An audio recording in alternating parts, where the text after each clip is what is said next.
It was supposed to be just another ordinary day. A simple moment in time, one that might have faded into the background of everyday life. But sometimes, the smallest actions create the biggest waves, changing lives in ways no one could have imagined. The city bus was packed with people lost in their own worlds. Some stared blankly out the window, others scrolled mindlessly through their phones, and a few sat with their eyes closed, resting after a long day. Among them was a young black teenager, sitting near the back, completely unaware that his next decision would alter the course of his future. As the bus came to a halt, the doors hissed open, and a pregnant woman stepped inside. She looked around, searching for an empty seat, but there was none. Her tired eyes scanned the rows of passengers, silently hoping someone would notice her discomfort. Without hesitation, the teenager stood up. "Here, you can take my seat," he said with a kind smile. The woman's face lit up with gratitude. "Thank you so much," she said, easing herself down onto the seat. To anyone watching, it was just a simple act of kindness. A moment that would likely be forgotten within minutes. But then, something unexpected happened. A few minutes later, as the bus continued its journey, the woman reached into her bag and pulled out a small folded piece of paper. She turned to the teenager, her expression serious yet warm, and handed it to him. "This is for you," she said. The teenager hesitated before unfolding the note. As his eyes scanned the words written on the paper, his heartbeat quickened. He read it again, thinking he must have misunderstood. But no, the message was clear. What was written on that note wasn't just a thank you. It was something that would change his life forever. But what did it say? That's where everything took a shocking turn. The teenager's hands trembled slightly as he held the note. His eyes darted over the words again, his mind racing to make sense of them. The bus continued to move, the hum of the engine and the muffled conversations around him fading into the background. It was as if, for a brief moment, time had stopped. He glanced up at the woman, but she was looking straight ahead, her expression calm, too calm, almost as if she was waiting for something. His mouth felt dry as he finally found his voice. What is this?" he asked, his voice barely above a whisper. The woman turned to him, her gaze steady. "Just read it," she said softly. He swallowed hard and looked back at the note. The words were simple, yet they carried a weight he wasn't prepared for. "You just changed your life. Call this number. It's important." There was a phone number written underneath, nothing else. No name. No explanation. His heartbeat pounded in his ears. His first instinct was to crumple the paper, to push away the strange feeling creeping over him. But something held him back. Curiosity. Confusion. Maybe even fear. "Who are you?" he asked, his voice a little stronger this time. The woman smiled, but it wasn't the kind of smile that put people at ease. It was knowing. Like she was in on a secret he hadn't figured out yet. "You'll understand soon enough," she said. And just like that, the bus came to a stop. Without another word, she stood up, adjusted her coat, and stepped off. The doors closed behind her, and the teenager turned his head quickly, watching as she disappeared into the crowded street. His fingers tightened around the note. What had just happened? The rest of the ride felt like a blur. He kept staring at the small piece of paper, the neat handwriting taunting him. A dozen thoughts fought for space in his mind. Who was she? Why had she given him this? And most importantly, should he call the number? By the time the bus reached his stop, he still didn't have an answer. He stuffed the note into his pocket and stepped out onto the sidewalk, his legs feeling heavier than before. The evening air was crisp, and the sky had turned a deep shade of blue. Streetlights flickered on, casting long shadows across the pavement. He walked home in silence, his thoughts tangled. Every few steps, he found himself reaching into his pocket, his fingers brushing against the paper as if making sure it was still there. When he finally reached his house, he hesitated at the front door. He could hear the faint sound of the television inside, his younger siblings laughing at some cartoon. His mother was probably in the kitchen, cooking dinner. Everything was normal. Familiar. But he wasn't sure if he felt the same anymore. Taking a deep breath, he stepped inside.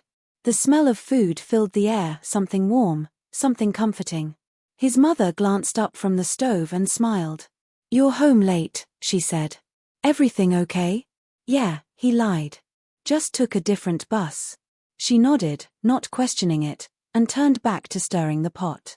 He made his way to his room, closing the door behind him. His backpack dropped to the floor with a thud. He sat on the edge of his bed, pulling the note out again. The writing seemed even bolder now, as if demanding his attention. He pulled out his phone, his thumb hovering over the screen. Should he do it? What if this was a mistake? What if it was a joke? What if it was something he wasn't ready for? But then he remembered the way the woman had looked at him. Not like she was joking. Not like she was playing some random prank. She had known something.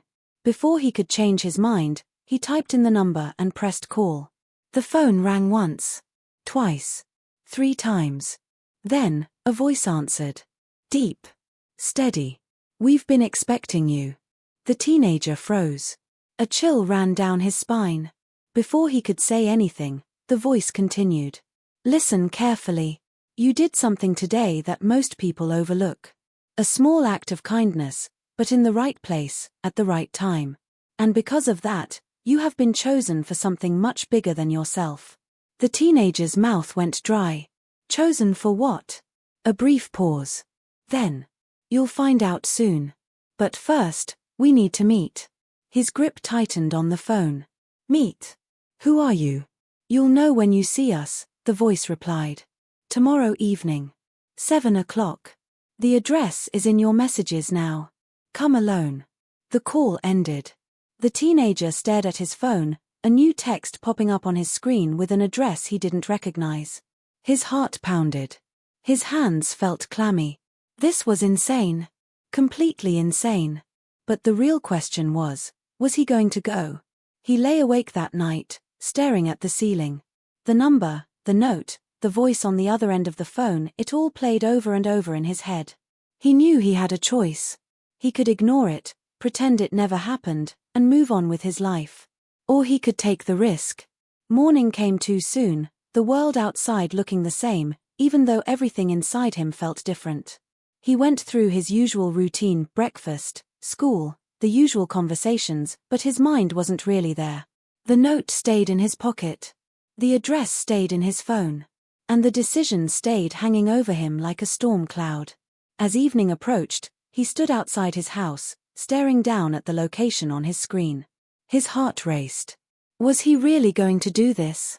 He took a deep breath, shoved his phone into his pocket, and started walking. The night was quiet, the streets eerily empty.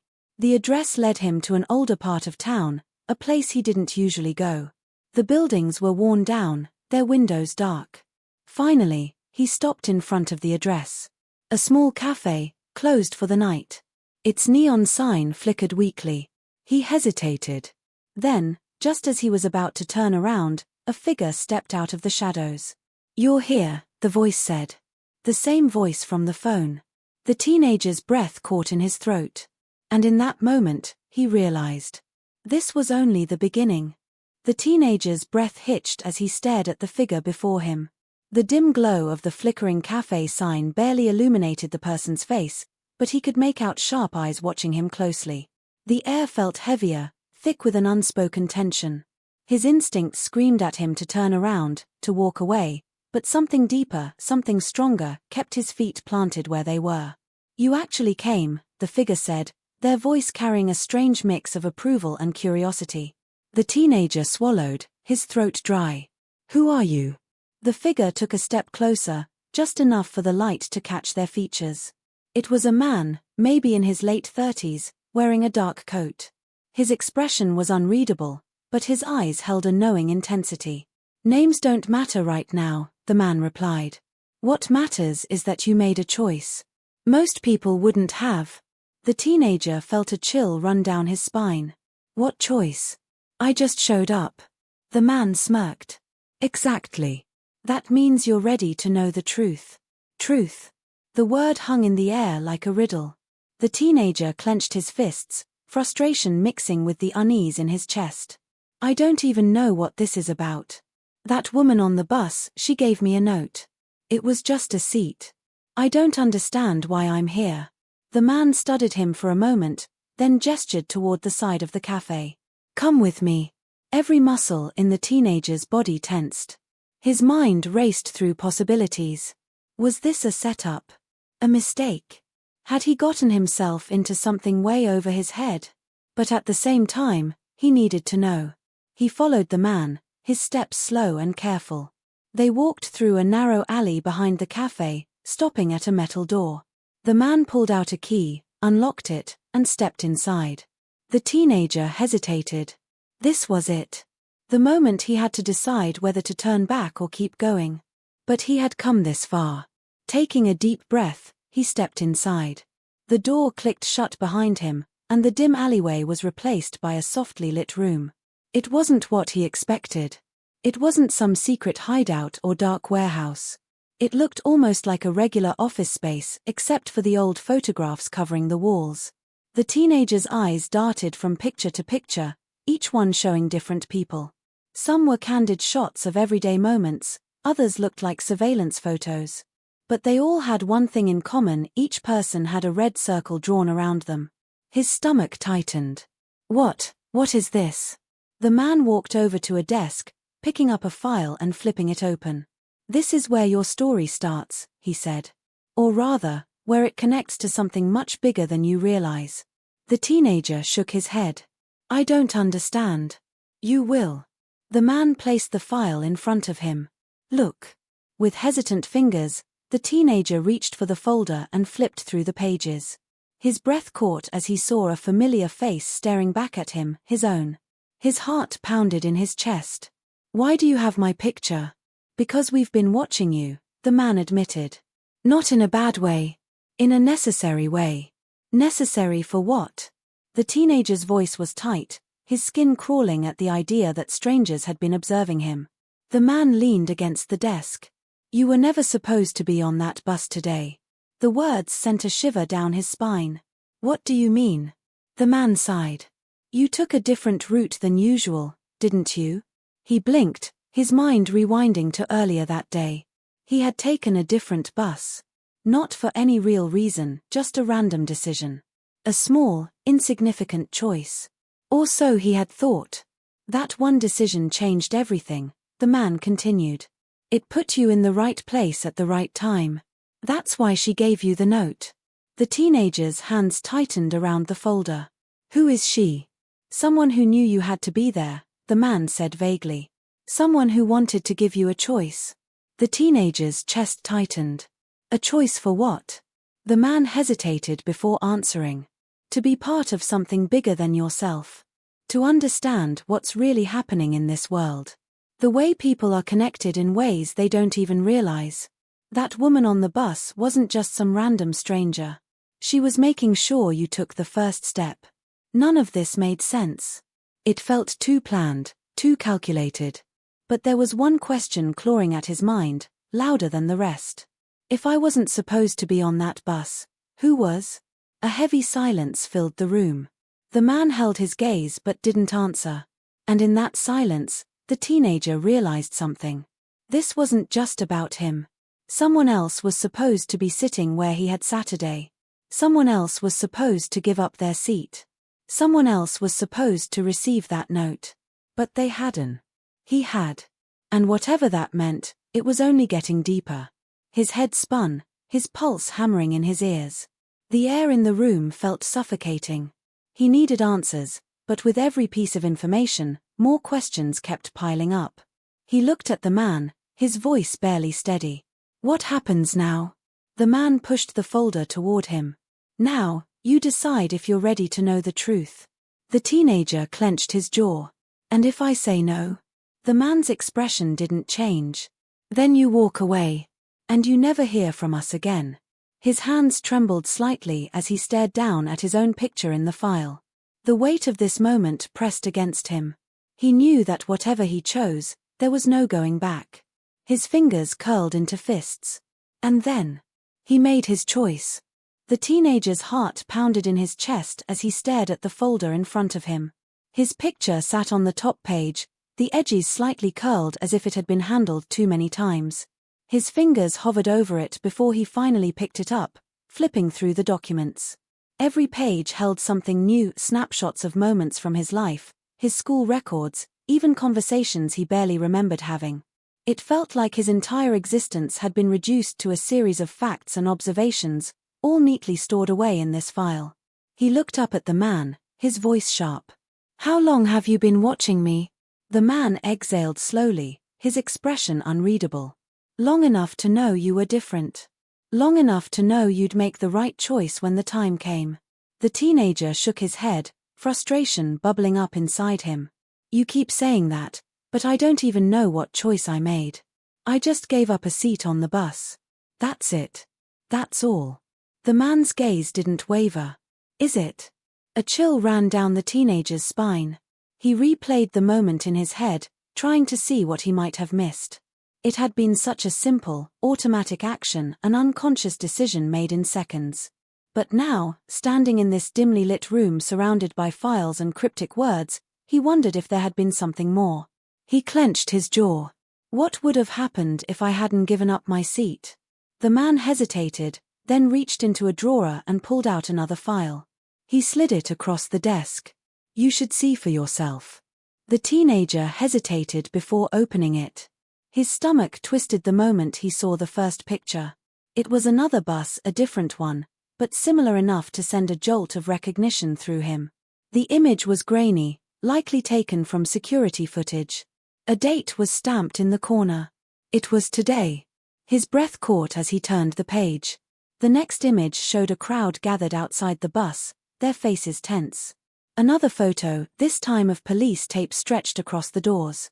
And then the last picture, an ambulance, its red and blue lights flashing against the darkening sky. His hands shook as he lifted his gaze. "What is this?" The man met his eyes. "The bus you were supposed to take." The teenager's pulse roared in his ears. He looked at the photos again, his brain struggling to process what he was seeing. "Something happened," he whispered. The man nodded. "A violent incident. One that left someone in critical condition." His stomach twisted. "Who?" The man hesitated, then pulled out one last paper, a list of passengers. His eyes scanned the names, but one stood out immediately. His own. He felt his entire body go numb. "If you had taken your usual route," the man said quietly, "you would have been on that bus. And you would have been in the middle of it." The room felt like it was closing in on him. His breath came quicker, his fingers gripping the papers so tightly they crumpled. This wasn't coincidence. This wasn't just some strange turn of fate. Something, or someone, had made sure he wasn't there. His mind raced back to the woman on the bus, the note she had given him, the cryptic words she had spoken. Had she known? Had she been protecting him? His voice was barely steady. "Why me?" The man leaned forward. "Because you were meant to be somewhere else. And now that you are, it's time you understand what's really happening." The teenager shook his head. "This doesn't make sense. If someone knew this would happen, why didn't they stop that instead of just moving me?" A shadow crossed the man's face. "Because some things are already in motion. Some things can't be stopped." A cold dread settled in the teenager's chest. "But why me?" he asked again, louder this time. The man studied him for a long moment, as if deciding how much to say. Then, finally, "Because it wasn't just about saving you. It was about putting you on the right path." The words felt heavier than anything else he had heard that night. He wanted to argue, to demand answers, but deep down, something told him he wasn't ready for the full truth. "Not yet." The man stood, grabbing his coat. "You're in this now, whether you want to be or not. What happens next depends on you." The teenager swallowed hard. "And if I don't want to be part of this?" The man's expression was unreadable. "Then you walk away. But just know, this wasn't a one-time thing. The world isn't as random as it seems. Every choice leads to something else. You've already started down this road. The question is, do you want to keep going?" The teenager's heart thundered in his chest. His whole life, he had thought of himself as just another person in the crowd. Just another kid trying to get through the day.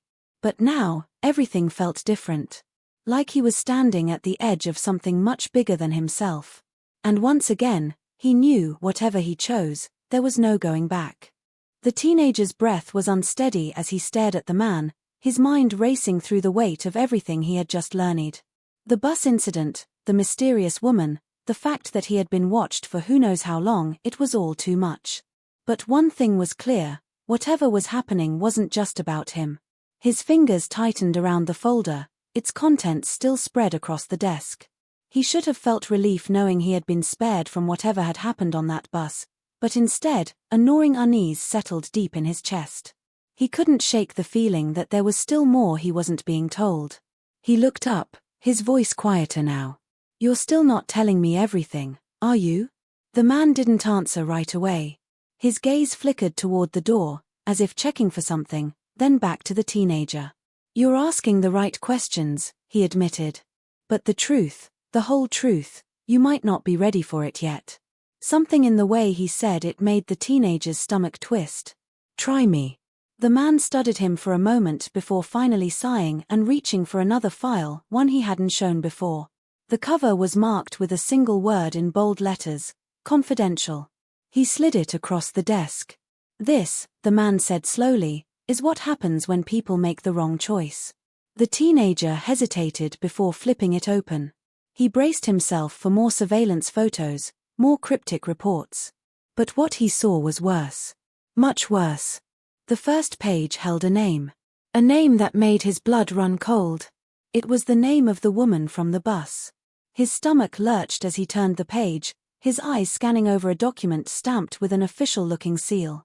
The words blurred together in his mind, but certain phrases stood out like flashing warning signs. Missing person. Last seen boarding public transport. Unusual circumstances surrounding disappearance. His pulse pounded in his ears. "She's missing." The man nodded grimly. "Hours after she gave you that note, she vanished. No witnesses. No signs of struggle. Just gone." The teenager's mind reeled. "But why? She knew something, didn't she? That's why she gave me the note. She was trying to warn me or protect me." The man's jaw tightened. "That's what we believe. And if that's the case, then whoever she was running from knew she was a threat." And now he met the teenager's gaze with a look that made his skin crawl. "They know about you, too." A cold wave of fear washed over him. His fingers went numb around the edges of the file. This isn't happening. This is crazy. I was just some random person on a bus. I don't have anything to do with this." The man shook his head. "It stopped being random the moment you took that note." The teenager's heart pounded. His brain screamed at him to leave, to get out of there and pretend none of this had ever happened. But deep down, he knew it was too late for that. "Who's behind this?" His voice came out hoarse. "Who took her?" The man hesitated before answering. "We don't know exactly. But we have theories." The teenager swallowed hard. "Like what?" The man's gaze darkened. "Like the fact that some people disappear not because they were in the wrong place at the wrong time, but because they knew too much." A chill ran down the teenager's spine. "She tried to do the right thing," the man continued. "And now, she's gone. But that doesn't mean she can't be found." He leaned forward, his voice steady. "And that's where you come in." The teenager's breath hitched. "Me? You were the last person she contacted," the man pointed out. "Whatever she knew, she thought you were the one who needed to hear it." The realization sent a shiver down his back. The woman on the bus hadn't just given him a note, she had passed something on to him. Something that had cost her everything. And now, the same people who had taken her would be looking for him, too. His throat tightened. "I don't know anything. I don't even know why she gave me that note. But she did," the man said simply. "And that means you have something they want." The teenager felt his pulse hammering in his chest. The room suddenly felt smaller, the walls pressing in. He thought back to the note, those few, cryptic words scribbled on the paper. Had there been something else? Some hidden meaning? His fingers moved instinctively, digging into his pocket, searching. But his pocket was empty. His stomach dropped. The note was gone. Panic surged through him. He spun toward the man. I had it, I swear, I had it. The man's expression darkened. When did you last see it? His mind raced. He had stuffed it into his pocket after reading it. He remembered feeling it there when he got home. But after that, a sharp realization hit him. The only time he could have lost it. At the bus stop, he whispered. His eyes widened. Someone bumped into me. I thought it was an accident, but the man was already moving. He grabbed his coat and turned toward the door. We need to go. Now. The teenager felt a rush of adrenaline as he hurried after him. His thoughts were spiraling.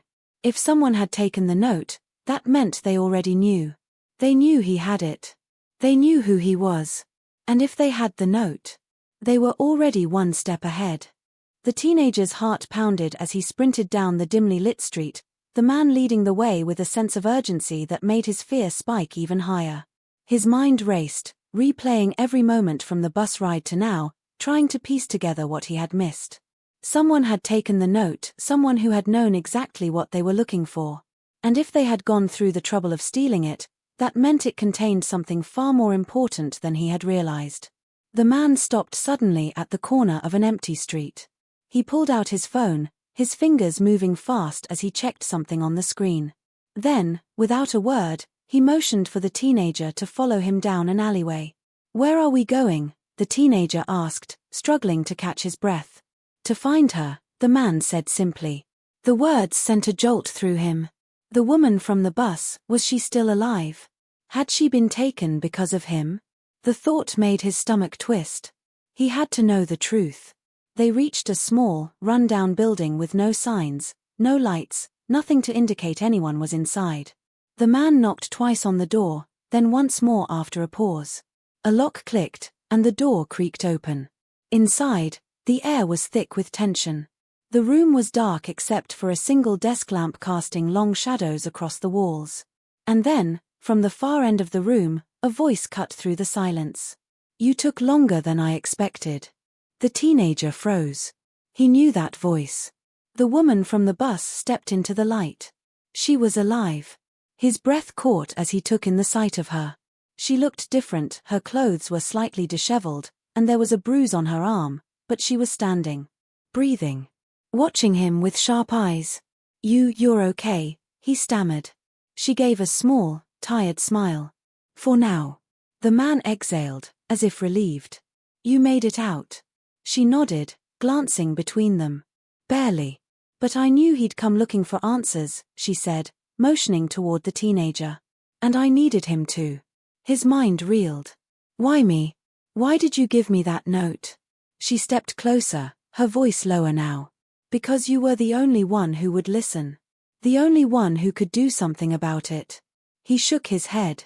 I don't even know what it is. She sighed and reached into her jacket, pulling out a second, identical note. They took the first one, she said, holding it out to him. But they don't know I had another. His fingers trembled as he took it. He slowly unfolded the paper, his eyes scanning the words. But it wasn't what he expected. There was no warning. No cryptic message. Just a single name. A name he recognized. His own. His stomach dropped. He looked up at her in confusion. I don't understand. She hesitated before answering. They weren't after me, she said softly. They were after you. The room spun. His breath came in short gasps. That doesn't make sense, why? I'm nobody. The man and the woman exchanged a glance. Then she took a deep breath. Not to them. To them, you're everything. The walls felt like they were closing in. His whole life, he had been just another kid, just another face in the crowd. But now, with every answer he got, the more it felt like his life had never really belonged to him at all. The woman stepped closer, her gaze steady. You were supposed to be on that bus for a reason. Someone planned it. But when you gave up your seat, you changed everything. You survived when you weren't supposed to. His pulse roared in his ears. Are you saying? He swallowed hard. Someone wanted me gone. The silence that followed was answer enough. And then, the final twist, the moment that made his blood turn to ice. The woman pulled out a small, folded document and handed it to him.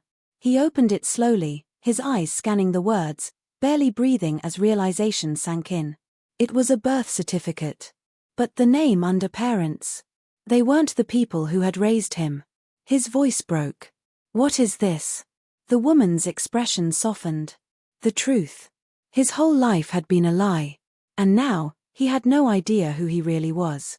The teenager's hands trembled as he stared at the birth certificate, his mind struggling to make sense of the truth unraveling before him. The names listed weren't the parents who had raised him. His whole identity, everything he thought he knew about his life, was suddenly in question. His heart pounded so loudly that it drowned out the silence in the room. He forced himself to speak, his voice barely above a whisper. "Who are they?" The woman exhaled slowly, choosing her words carefully. "Your real parents were involved in something dangerous. They knew too much, and because of that, they became targets." His breath hitched. "Targets?" The man beside her nodded. "They disappeared under mysterious circumstances. At the time, no one knew what really happened, but there were rumors. Some believed they were taken. Others thought they went into hiding. But the truth is, you were never supposed to know any of this." The teenager's head spun. His entire life had been ordinary, no signs, no warnings, nothing to suggest that he had been living under a hidden shadow. But now, he realized it had never been an accident. Someone had made sure he was kept in the dark. "But why would they come after me now?" he asked, his voice shaking. "I was just a kid when they disappeared." The woman exchanged another glance with the man before answering. "Because something changed. Someone found out who you really are. And they don't want you asking questions." A shiver ran down his spine. The note. The missing woman. The stranger who had stolen the first message. It all connected back to him. The life he had lived up until now had been borrowed, protected. But now, that protection was gone. His fists clenched as the reality of the situation settled in. "So what happens now?" The man leaned forward, his expression serious. "That's up to you. You can walk away, pretend none of this ever happened, and try to live a normal life. But if you do that, you'll always be looking over your shoulder, waiting for the moment they come back for you." A lump formed in his throat. "And the other option?" The woman's eyes met his, steady and unwavering. "You fight back. You find out what really happened to your parents. You expose the truth." A heavy silence filled the room. The teenager looked down at the birth certificate again, the paper feeling heavier than it should. His mind raced with everything he had learned, with everything he had lost. A few hours ago, he had been just another teenager, worried about school, friends, and the everyday struggles of life. Now, he was at a crossroads. He thought about the woman on the bus, how she had risked everything just to get a message to him. He thought about the note, the name written on it. His name. Someone had wanted him to know the truth, even if it put them in danger. He couldn't just walk away. Not now. He took a deep breath and looked up. "I want to know everything." The woman gave him a small nod, a look of understanding passing between them. "Then we start tonight." The man stood up, grabbing a folder from the desk and sliding it toward him. "This has everything we've been able to uncover about your parents. Their last known locations. The people they were involved with. If you're serious about this, it won't be easy. But you have the right to know who you are." The teenager swallowed hard and took the folder, his fingers gripping it tightly. He knew this choice would change everything. There was no turning back. But deep down, something inside him had already shifted. For the first time in his life, he wasn't afraid of the truth. He was ready to face it. As he followed the man and the woman out of the dimly lit room, he didn't know what lay ahead. He didn't know who he could trust, or how deep the mystery surrounding his past really went. But one thing was clear. He wasn't just running from the past anymore. He was running toward it.